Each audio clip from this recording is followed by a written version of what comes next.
Net on Cars, the show all about high-tech cars and modern driving. I'm Brian Cooley. Well, the Mustang just turned 50. That's right. And if there's any car out there that needs to not print middle age, this is the one. Let's see what Ford did as they head into their second half century with it to make it more global, more green, but most importantly, keep it cool.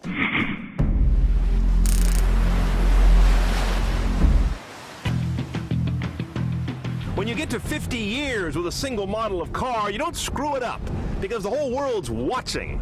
Let's see how Ford handled the limelight as we get our first pretty deep drink of the 2015 sixth generation all-new Mustang. And check the tech. Compared to the outgoing model, the new car is lower, about 1.25 inches at the roof, but almost 3 inches so at the rear deck. It's wider, and the rear wheels have been pushed out about 3 inches. That makes for sexy Coke bottle hips. Up front, of course, you've got to have a long hood, and you've got that shark bite mouth. Coming to the rear, you've got the fastback roofline. They call this a unified DLO, or daylight opening. In other words, they made the B-pillar black, so it kind of visually goes away. That leads to the rear, which is still a short deck.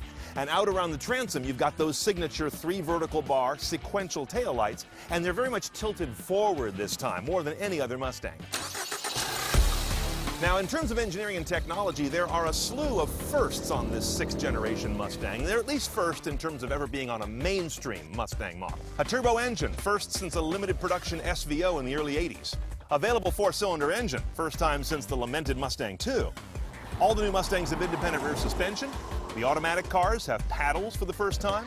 Mustang gets My Ford Touch for the first time. And for the first time, this car is being marketed heavily overseas. Europe, Asia, 120 markets total. Yet they didn't shrink it down to fit on tiny streets of ancient cities. They went out there and said, this is a Mustang, deal. Now inside, the technology's familiar. It's just new on a Mustang. My Ford Touch, you could never get this in a Mustang before. You can get it with or without navigation. And to be fair, they've taken this highly maligned system and gotten it at least to good, if not excellent, in terms of its interface and touch response. So it's no longer a black mark.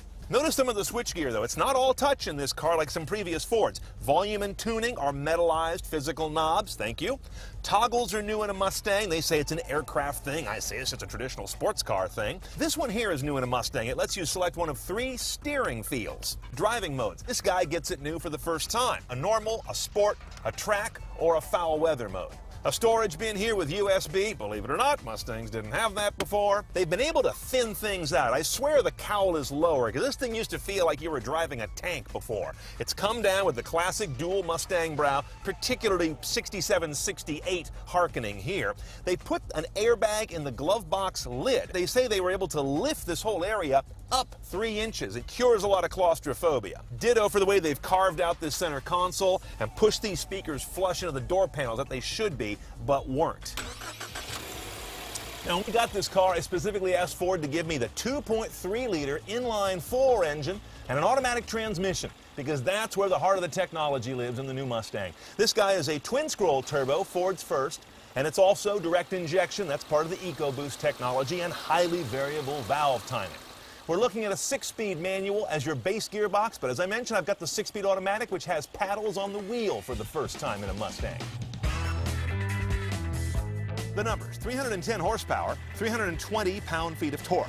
Rear-wheel drive, obviously, though Ford says their stability control is so good and so smart, this will tackle foul weather pretty well. The car weighs a little over 3,500 pounds in this 4-cylinder automatic configuration. That's about 200 pounds more than a previous V6 with the same transmission. That weight gain is generally attributed to the adoption of a more complex, independent rear suspension. We'll find out if the weight's worth it in a moment. In a manual, you're going to get 2231. With an automatic, you lose one on the city, pick up one on the highway. Now, a lot of folks are going to say, wow, how's the engine? I'm going to say, wait a minute. First thing I notice is actually the suspension. Normally in a Mustang with a live solid rear axle, you're going to come across one of these LA Canyon roads like this with far from perfect pavement, and you're going to hit a little divot, and the whole rear end's going to do an Irish jig and end up way out there somewhere. But that didn't happen. This car just stayed in place. That's a miracle for a Mustang.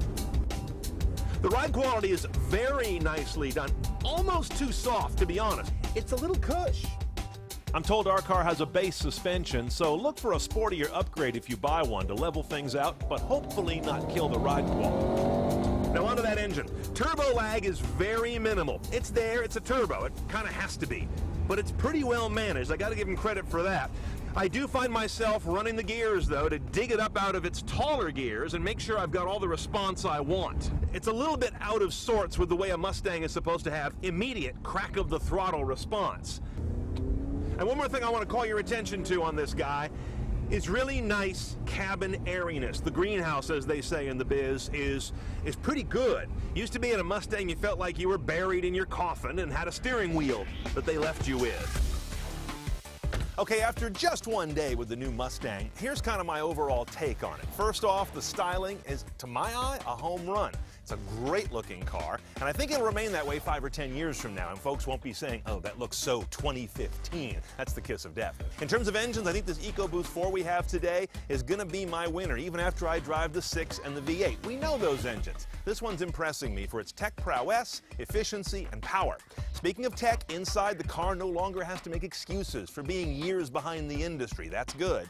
And I think we've got a real livable car here. 2 key things. Good ride quality, thank you independent rear suspension, and a lightened up cabin with more airiness in it. You don't feel like you're driving a tank anymore. In sum, I think Ford's done their homework and done it right. We'll get one of these in for a longer period though, a little later, and give you our further impressions.